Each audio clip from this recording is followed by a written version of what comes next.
Aidan woke up on the morning of his housewarming with a spark in his chest, the kind that came from finally reaching a dream he had chased for years.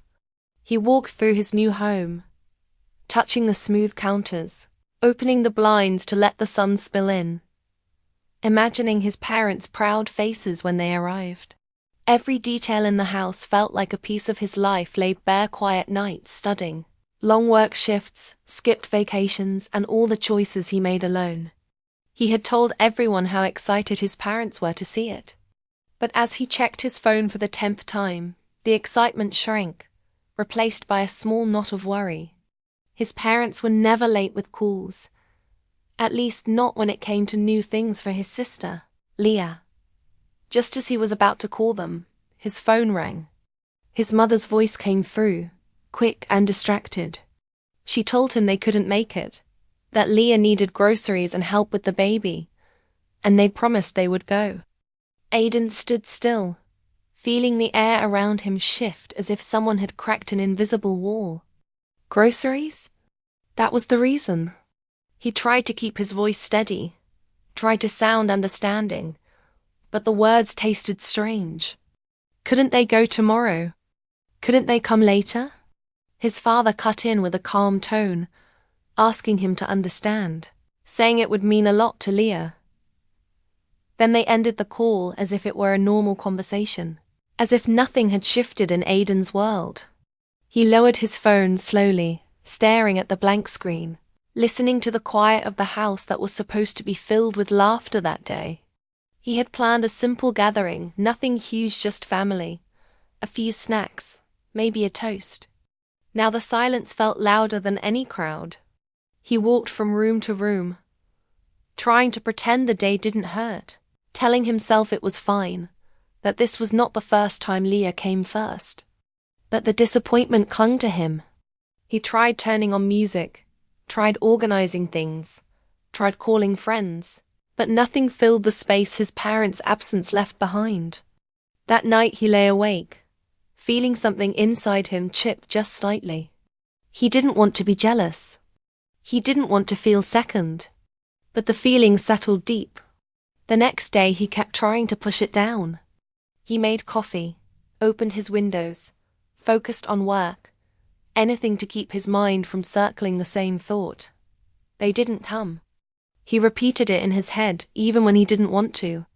He tried to imagine what groceries could possibly be so urgent that they couldn't spare an hour.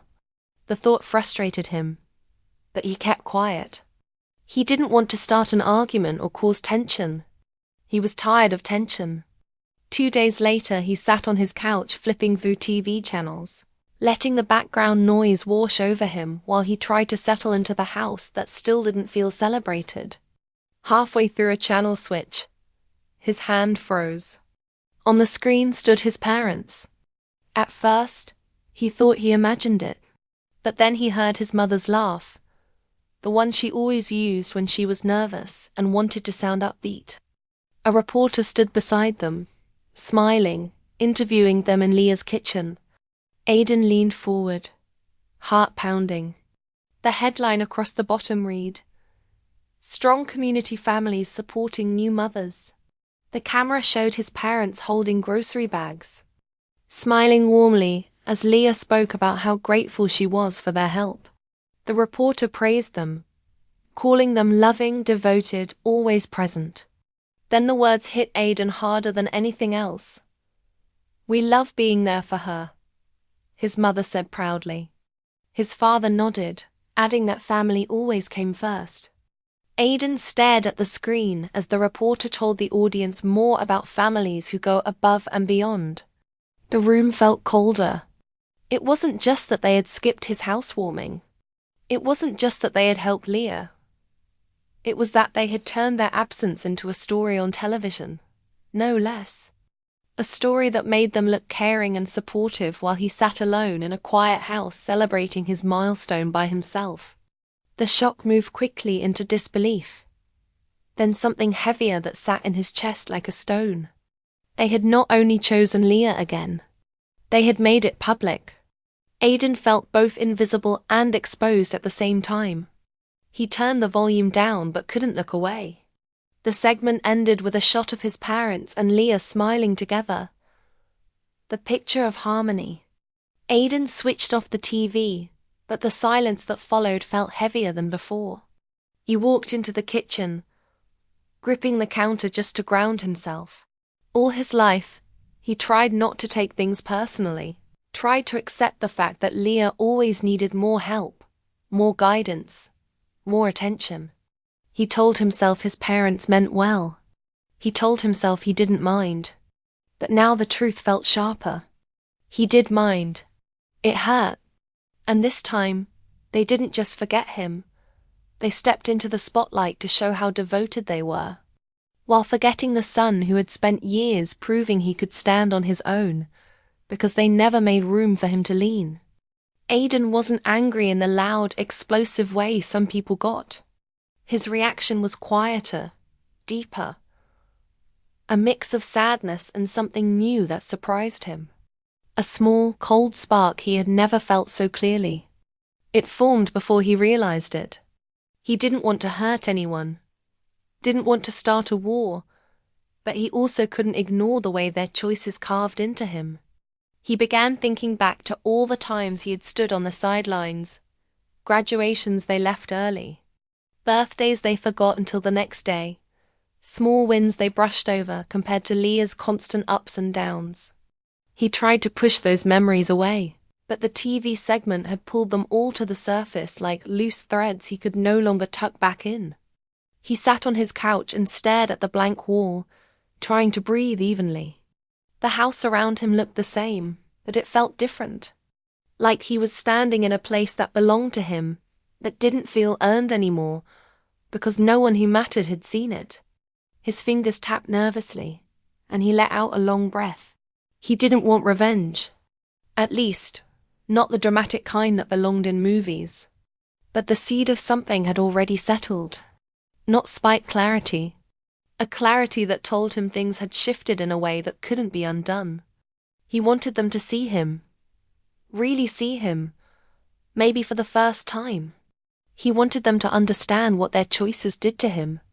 Not to hurt them, but to make them finally notice the way they made him feel small over and over without meaning to. He hated that he even had those thoughts, that he couldn't stop them. Not now. Not after watching them on TV while his house sat empty on the day he had dreamed of sharing with them.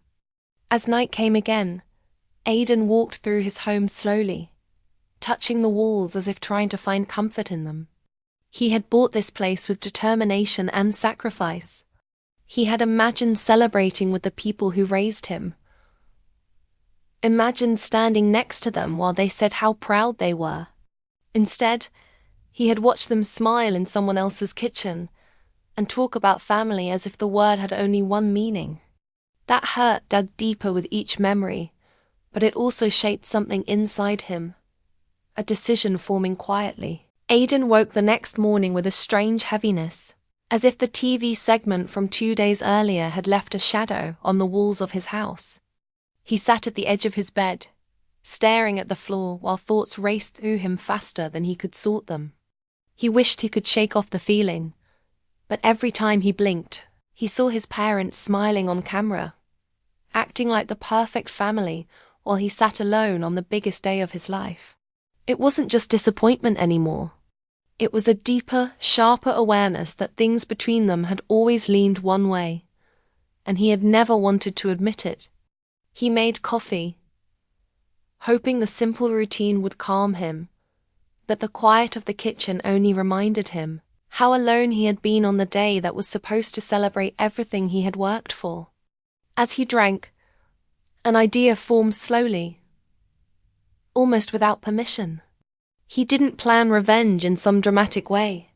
It was more like his mind began building a path on its own. He thought about how the TV station had praised his parents, how the world now saw them as shining examples of family devotion. He knew the truth was more complicated. They weren't bad people. They weren't cruel.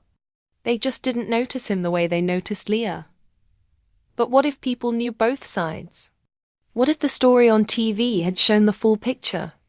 That thought stuck to him. He grabbed his laptop and opened a blank document, typing quickly before he could lose the idea.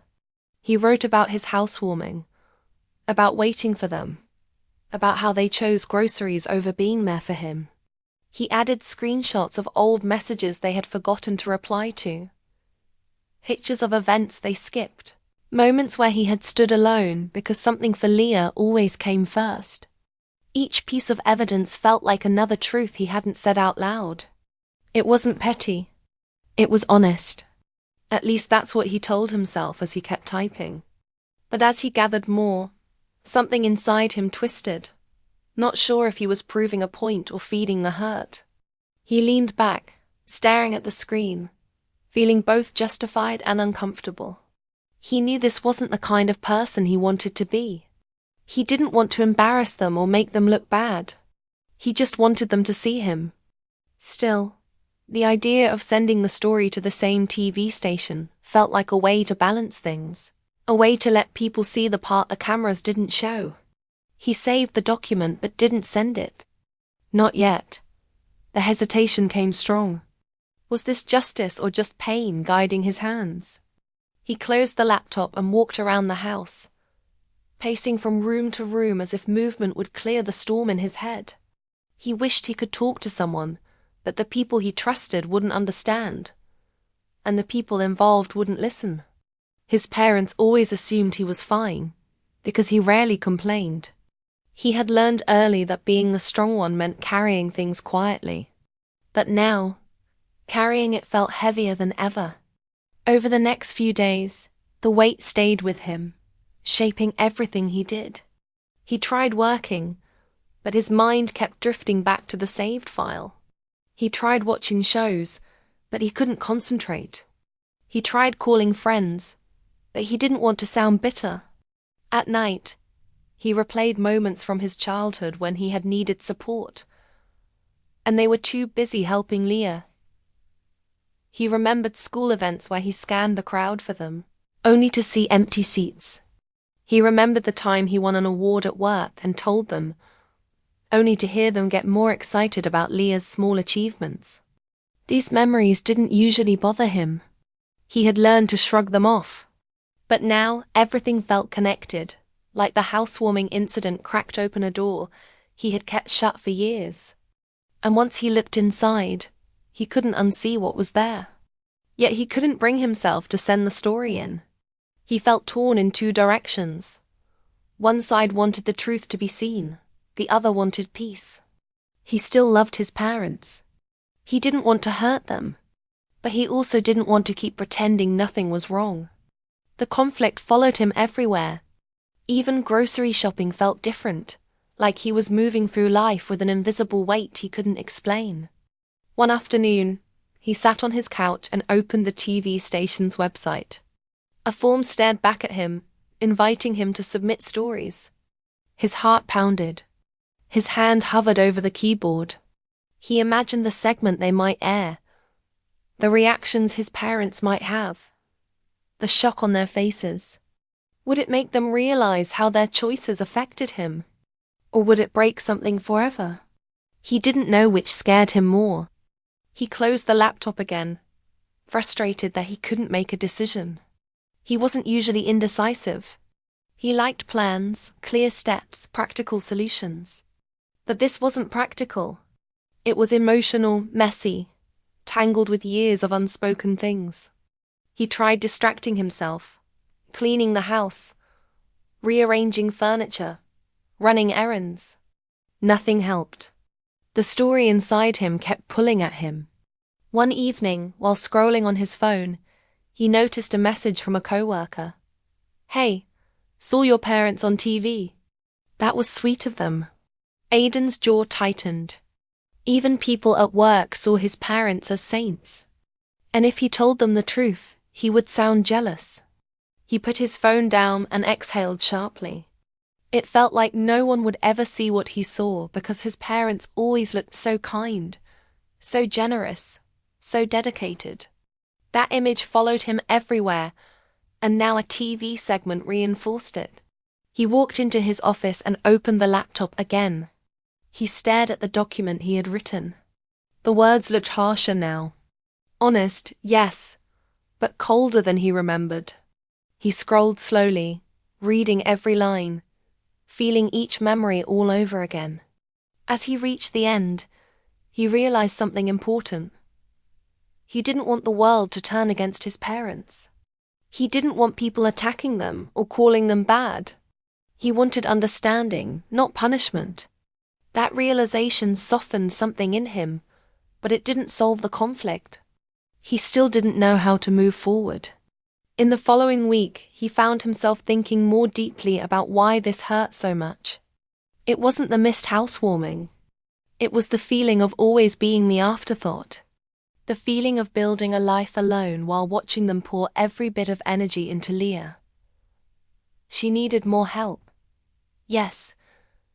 That he needed something too: acknowledgement, support, presence. He wondered if telling them directly would change anything. But their reactions over the years made him doubt they would truly hear him. They would apologize politely, promise to do better, then fall back into the same patterns. The emotional struggle consumed him. He wanted to be fair, to be mature, to handle things calmly. But the growing frustration pressed on him. He wished they could see him not as the independent one who didn't need anything, but as a son who wanted to feel important to them. One afternoon, while wiping down the kitchen counter, he froze. A new thought hit him, simple but powerful. Maybe revenge wasn't about hurting someone. Maybe it was about forcing change. Maybe he wanted a way to make his parents stop and see the patterns they kept repeating. The idea stayed in his mind, shaping a new plan slowly. Not a destructive one, but one built on truth. If he were ever to act, it would be with honesty, not spite. He didn't want to be cruel. He just wanted things to be different. Still, the pull between acting and staying silent tore at him. Each day he would lean one way, then the other.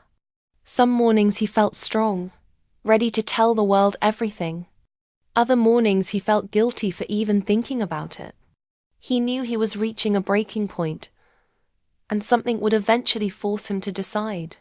But for now, he lived in the middle of that emotional storm, waiting for the moment when everything inside him would become too heavy to ignore. And though he didn't notice it then, every step he took, every thought he battled, was slowly guiding him toward a choice that would change his life in a way he didn't yet understand.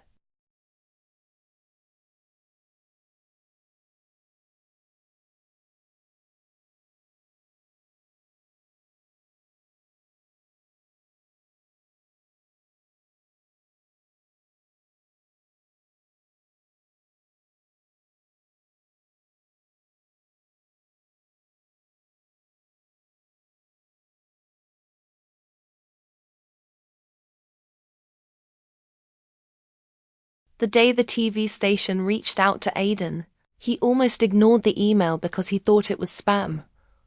But when he opened it, his heart jolted. The producer said someone had recommended him for a segment about young homeowners in the city, and they wanted to interview him in his new home. He read the message twice, then a third time, unsure if it was real. It felt strange that after weeks of emotional storm, after days of questioning what to do with the truth he carried, the world suddenly wanted to hear his story. He paced his living room, reading the email again, thinking about how this opportunity dropped into his hands exactly when he'd been torn between speaking up and staying silent. He accepted the invitation with a mix of excitement and fear, unsure which emotion would win. When the filming day arrived, he woke early, cleaned every corner of the house, arranged the furniture and laid out fresh flowers, trying to make the space feel warm despite the memories of the empty housewarming still lingering in the air. As he worked, he kept thinking about the document on his laptop, the one full of all the moments he had never spoken aloud.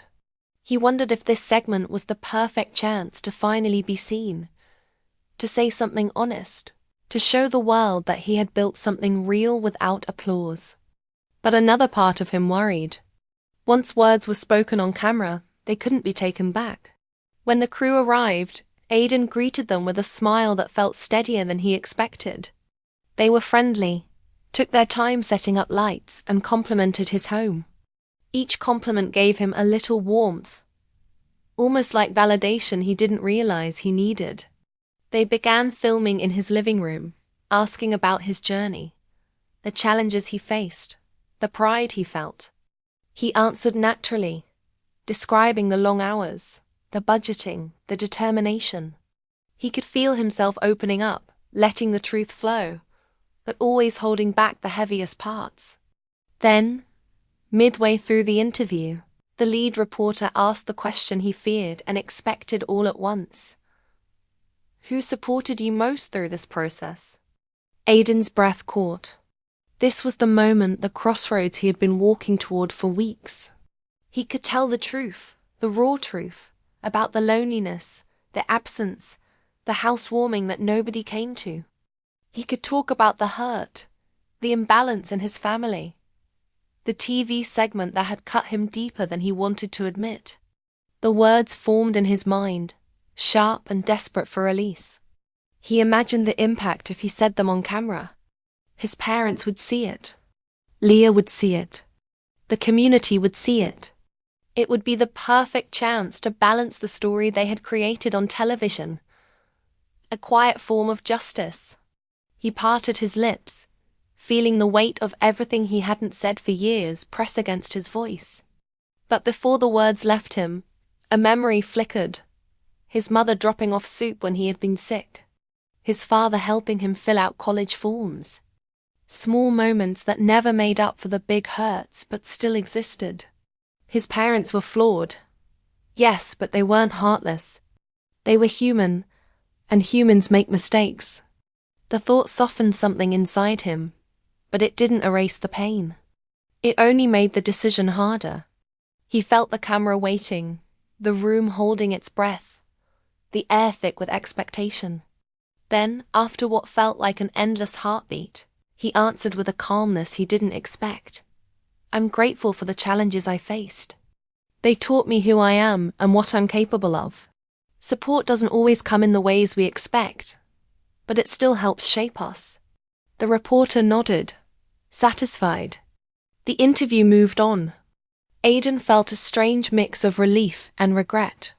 Part of him wished he had said everything, spilled all the silent wounds he carried. Another part felt proud that he hadn't turned the moment into an attack. After the crew packed up and left, the house felt different. Not empty, but reflective, as if the walls had listened and understood. Aidan sat on his couch, letting the quiet settle again, wondering what his parents would think when they saw the segment. He didn't have to wait long. When it aired a week later, his phone rang before he even finished watching it. His mother's voice came through softly, different from her usual bright tone. She said the segment was beautiful, that his words were thoughtful, and that she hadn't realized how much he had gone through on his own. His father spoke next, sounding unsure, almost awkward, saying they wanted to come over and see the house properly. Aidan felt a swirl of emotions. He could have refused. He could have told them it was too late. But something inside him eased. Not forgiveness, not entirely, but a beginning. He told them they could come. When they arrived that weekend, they stepped inside slowly, taking in everything.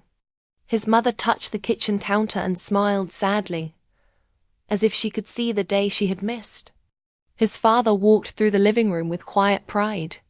They didn't talk about the housewarming, not at first.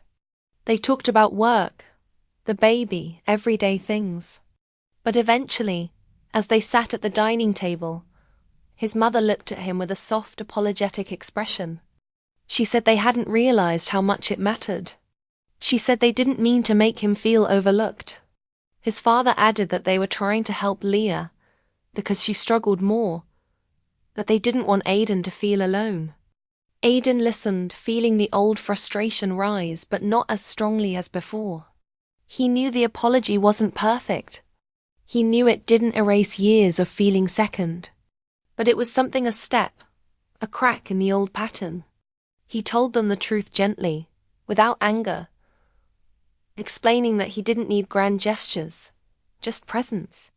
He didn't mention the document or the thoughts of revenge. He didn't need to. The moment had passed, and he had chosen a path he didn't expect. As they talked, the house didn't feel heavy anymore. It felt lived in, shared, acknowledged. The hurt wasn't gone, but it no longer controlled him. Later that night, after they left, Aidan walked through the house with a lighter step. He realized the moment in front of the camera had changed him more than he expected. By not choosing revenge, he had chosen himself, chosen peace, growth, and a future not chained to old pain. He opened his laptop, deleted the document of evidence, and closed the screen with a final sense of release. For the first time since the housewarming, the house felt full not with people, but with understanding. He knew things wouldn't be perfect. His parents would still make mistakes. He would still feel hurt sometimes. But now he felt strong enough to speak up, set boundaries, and expect better.